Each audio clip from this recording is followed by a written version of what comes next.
reports out of Yemen that 14 civilians were killed due to Saudi-led airstrikes.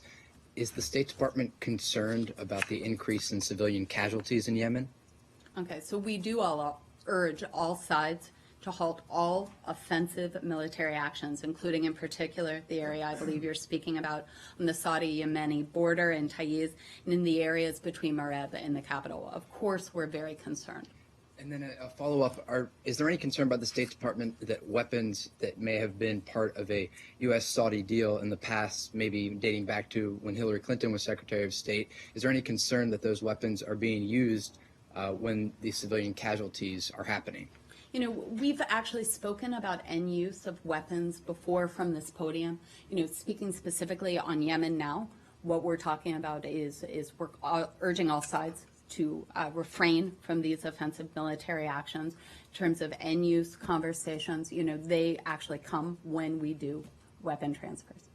So there's no concern particularly? I think our concerns are always on civilian casualties, and our concerns are especially on the situation in Yemen, which is at a very precarious place right now. Is there not going to be a halt in any of the tranches of bombs to Saudi Arabia?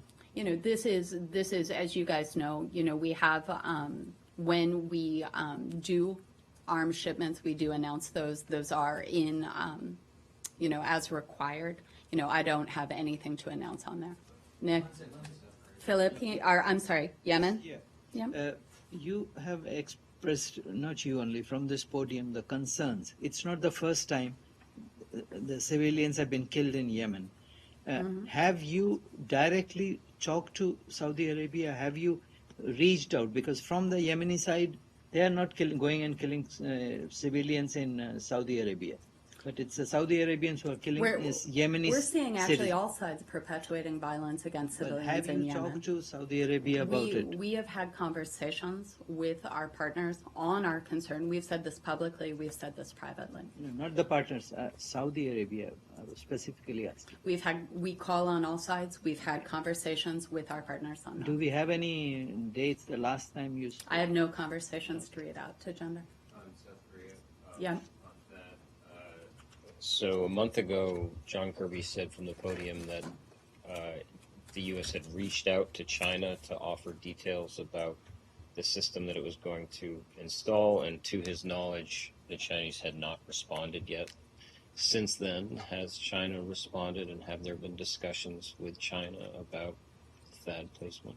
Yeah, I have no conversations to read out on that, Nick. Let me check, and if we have something, I'll get back to you. Elizabeth? Wait, are we staying on South Korea? Can we go back to Saudi Arabia and Yemen? Of course. There is a news saying that the State Department has approved a $1 billion sale of 153 General Dynamics M1A2S Abrams, thanks to Saudi Arabia. Do you have anything on this? I do, as we are required to announce these. On August 8th, the department approved notification to Congress of a proposed transfer of